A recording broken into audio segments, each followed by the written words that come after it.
बिस्मिल्लाहिर्रहमानिर्रहीम। अस्सलाम वालेकुम नाज़रीन कराम, जो कुछ सोचा गया था और जो कुछ प्लान किया गया था कि इलेक्शन में आराम से जो है धांधली करके और जिस शख्स को अपनी पसंद से नवाज शरीफ साहब को लाना चाह रहे थे कि हम उसको आराम से ले आएंगे, मगर नाज़रीन कराम ये पहली बार ऐसा हुआ है कि धांधली करने वाले बेनकाब हो गए हैं और जो भी इलेक्शन को चुराया है जिन्होंने, उनका चेहरा जो है वो सबके सामने आ गया है। नाज़रीन, नून लीग जो है हकीकत में जितने भी सर्वेज हैं और बड़े बड़े जो एंकर हैं और जो बड़े बड़े एनालिस्ट हैं, उन्होंने बताया है कि मुस्लिम लीग नून जो है जनरल इलेक्शन के अंदर जिन सीटों पर एक्चुअली आगे है वो सिर्फ 25 से 30 नशिस्तें ऐसी थी जो मुस्लिम नून ने जीतनी थी, लेकिन अब मुस्लिम नून 76-77 जो है नशिस्तों पर आगे है। और अफसोस की बात यह है कि आज इलेक्शन को गुजरे हुए तीसरा दिन है, 72 घंटे होने वाले हैं, लेकिन अभी तक इलेक्शन कमीशन ऑफ पाकिस्तान कौमी असम्बली की 266 नशिस्तें हैं उनके ऊपर रिजल्ट जारी नहीं कर सका और अभी भी जो 11 नशिस्तें हैं उनका रिजल्ट बाकी है। नाज़रीन, यानी जो फैसला साज थे उनका ये अंदाजा था कि मसले कोई नहीं होना, लेकिन पहली बार ऐसा हुआ है कि फैसला साज भी घबरा के रह गए हैं और जिस तरह पाकिस्तान तहरीक इंसाफ का वोटर निकला है और जिस तरह उसने वोट दिया है, तो वो सब कुछ इस वक्त जो प्लान मंसूबे थे सब के सब खत्म हो गए हैं। नाज़रीन कराम, धांधली जो है बड़े पैमाने पर की जा रही है और ये धांधली ऐसी है जो आराम से पकड़ी भी गई है और ये अदालतों में से अनडू भी हो जाएगी। नाज़रीन, आप NA जो 238 है, NA 238 कराची, यहाँ से हलीम आदिल शेख जो है मुख्तलिफ मीडिया रिपोर्ट्स के मुताबिक आप देख लें तो वो जीत रहे थे, लेकिन एंड में उनको हरा दिया गया। फिर इस्लामाबाद की तीनों सीटों पर पाकिस्तान तहरीक इंसाफ जीत रही थी, वहाँ उन्हें हरा दिया गया। और फिर सबसे मजे की बात यह है कि NA 130 जो है लाहौर, यहाँ से मियां नवाज शरीफ साहब को इतनी बड़े मार्जिन से जिताया गया। इसके मुताबिक जितने भी चैनल्स हैं, चाहे वो दुनिया न्यूज़ है, ARY न्यूज़ है, जियो न्यूज़ है, जितने भी न्यूज़ चैनल है, उनके ग्राउंड पर जो रिपोर्टर मौजूद थे उन सब ने बताया कि किसी भी पोलिंग स्टेशन, ठीक है नवाज शरीफ साहब किसी पोलिंग स्टेशन जीते भी होंगे, लेकिन वो कहते हैं कि आराम से नवाज शरीफ साहब हार रहे थे, लेकिन अजीब नतीजा हुआ। फिर जो form 47 election commission of Pakistan ने निकाला, उसमें जो टोटल वोटों की तादाद थी वो भी दर्ज थी और जो वोट पोल हुए थे वो भी दर्ज थी। अब टोटल वोट जो हल्के के अंदर मौजूद थे उनसे ज्यादा तादाद में वोट पोल हुए। ये बड़ी गलती संगीन, यानी कि धांधली करने के लिए भी अकल चाहिए होती है जो नहीं की गई। उसके अलावा उस जो फॉर्म 45 था उसमें जमात इस्लामी का कोई वोट नहीं पड़ा, 0 वोट था। पाकिस्तान तहरीक पीपल्स पार्टी का भी 0 वोट बैंक था। उसके अलावा यानी जो आज़ाद उम्मीदवार थे उनका भी कोई वोट बैंक नहीं था, यानी हल्के में सिर्फ वोट नवाज शरीफ साहब को पड़ा है और किसी पार्टी को वोट पड़ा ही नहीं है। तो नाज़रीन कराम, इस हल्के के अंदर भी यानी आप बहुत बड़ी एक धांधली की गई है और इतनी बड़ी धांधली की गई है कि जो कुछ ये किया जा रहा है, अब ये फैसला भी अदालतों में जाएगा और अदालत के अंदर अब जो फॉर्म 47 है उसको अब दुरुस्त भी कर लिया गया है। लेकिन पहले कुछ अब नाज़रीन बात यह कि पाकिस्तान तहरीक इंसाफ जो, अगर आप मुख्तलिफ न्यूज़ चैनल खासतौर पर एक्सप्रेस न्यूज़ के ऊपर एक जब इलेक्शन का रिजल्ट आने लगा था तो उसमें वो इलेक्शन जो था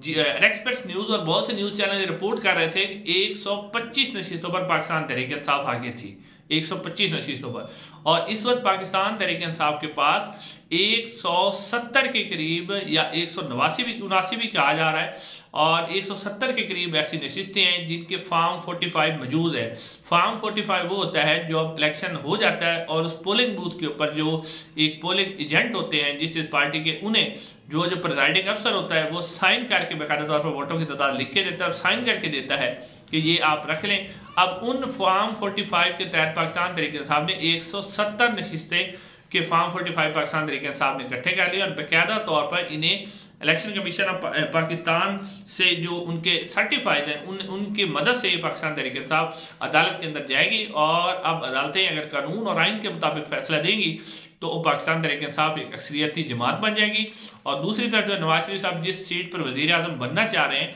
वो सीट ही उन्होंने धांधली से जीती हुई है, तो उनकी भी धांधली के तो वादे सबूत मौजूद हैं। ये मैं नहीं कह रहा, आप कामरान शाहिद साहब का प्रोग्राम देख लें, उन्होंने भी नवाज शरीफ साहब की धांधली को बेनकाब किया है। उसके अलावा और भी बहुत से लोगों ने इसको बेनकाब किया है। अब नाज़रीन बात यह है, जहाँ एक और हल्का जो मुल्तान का यूसुफ रज़ा गिलानी साहब वाला हल्का, उसके अंदर भी वही है। यूसुफ रज़ा गिलानी साहब बहुत ही थोड़े वोटों से 300 या 400 वोटों से जीते हैं पाकिस्तान तहरीक इंसाफ के जो तैमूर थे उनसे,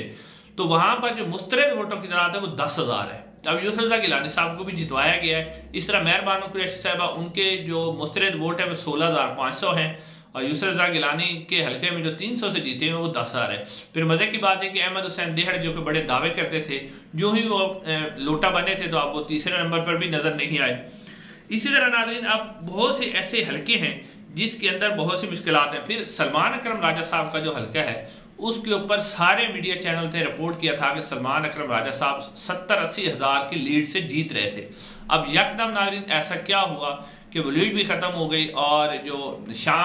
सुबह 6 बजे तक 4,000 वोट दिखाए जा रहे थे, सुबह जनाब जाके वो तकरीबन 1,72,000 वोट ओन चौधरी साहब को पड़ गए। नाज़रीन ओन चौधरी साहब को कोई जानता भी नहीं है, उन्हें कोई पहचानता नहीं है, फिर उनका अपना जाती वोट एक भी नहीं है, तो मुस्लिम नून का वोटर और पता नहीं कौन 1,72,000 कोई खलाई मखलूक आई जो उनको वोट डाल गई है और सलमान अकरम राजा साहब उनका मुकाबला ही नहीं था। तमाम सर्वे ये बता रहे थे कि उनका मुकाबला ही नहीं है, लेकिन ओन चौधरी साहब को 1,72,000 वोट शायद फरिश्तों ने डाले हैं या किसी खलाई मखलूक ने डाले हैं, उसके अलावा तो उनका वोट बैंक था ही नहीं। तो इतनी बड़े पैमाने पर धांधली की जा रही है, वो इसलिए की जा रही है क्योंकि जो हमारे ताकतवर हल्के हैं वो समझते थे हमारे लिए तो मसला ही कोई नहीं है, ये तो हम जनाब ऐसे इसको उखाड़ के फेंक देंगे। तो पाकिस्तान तहरीक इंसाफ के चेयरमैन इमरान खान साहब की जो अपील थी उसके ऊपर जो वोटर बाहर निकला है उसने सबको हैरान और परेशान कर दिया और पाकिस्तान की तारीख में ऐसा कभी नहीं हुआ कि जिस तरफ ताकतवर लोग खड़े हों उस तरफ वो सीटें ना जीते, बल्कि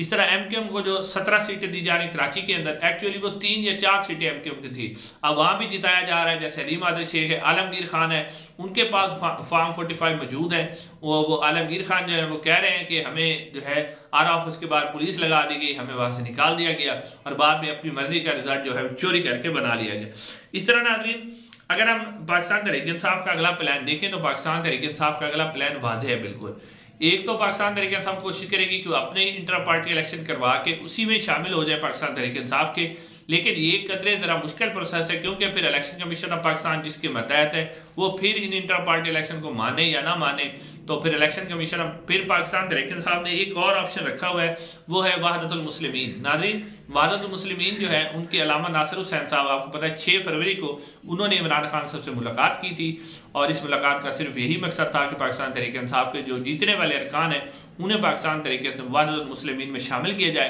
ताकि पाकिस्तान तहरीक इंसाफ की जो खवातीन की मखसूस नशिस्तें हैं वो उन्हें मिल सके। तो अब नाज़रीन जब वो अलामा साहब ने मुलाकात की तो उसके बाद बाहर आके उन्होंने इमरान खान साहब को बताया था कि इमरान खान साहब पुरसकून है, उन्हें किसी किस्म का प्रेशर नहीं है, वो खुश हैं, वो हैप्पी हैं। और फिर वहदतुल मुस्लिमीन ने कहा कि हमारी तरफ से कोई शर्त नहीं है, पाकिस्तान तहरीक इंसाफ अगर शामिल होती है तो हम उसको वेलकम करेंगे और ये जो मेंबरान होंगे वो पाकिस्तान तहरीक इंसाफ के बानी चेयरमैन इमरान खान साहब के हुक्म के पाबंद होंगे और मैं भी उन्हीं के ऑर्डर पर चलूंगा। तो पाकिस्तान तहरीक इंसाफ भी अगले प्लान पर अमल कर रही है कि इस पर अमल करते हुए नाज़रीन वहदतुल मुस्लिमीन ने जो है पाकिस्तान तहरीक इंसाफ जो है वो शामिल होने जा रही है और पाकिस्तान तहरीक इंसाफ के लिए बहुत बड़ा जो एक मनसूबा है। आप देखते हैं कि किस हद तक कामयाब होता है। बाकी जो है अभी तक बहुत सी ऐसी नशिस्तें हैं जिसके ऊपर अभी तक शक व शुबहात बरकरार हैं, जिसमें जो राजा बशारत साहब है रावलपिंडी से उनकी और उनके ऊपर शहरिया रियाद वाली जो नशिस्त है उसके ऊपर भी, और फिर जो नून लीग के बड़े बड़े बुर्ज थे वो भी उल्ट गए। राणा सनाउल्लाह साहब जो हैं उन्होंने अपनी शिकस्त भी तस्लीम कर ली, वैसे अच्छा किया उन्होंने शिकस्त। खुर्रम दस्तगीर साहब, जवेद लतीफ़ साहब और उसके अलावा जो है अपना साद रफीक साहब, ख्वाजा साद रफीक साहब को तो बड़ा क्रेडिट जाता है कि उन्होंने अपनी शिकस्त तस्लीम करके एक जमहूरी जो है एक जमहूरियत की जो एक वाज़ेह तस्वीर होती है उसका उन्होंने एक रुख पेश किया कि वाकई वो जमहूरी आदमी हैं। नाज़रीन इंशाल्लाह अगली वीडियो में आपसे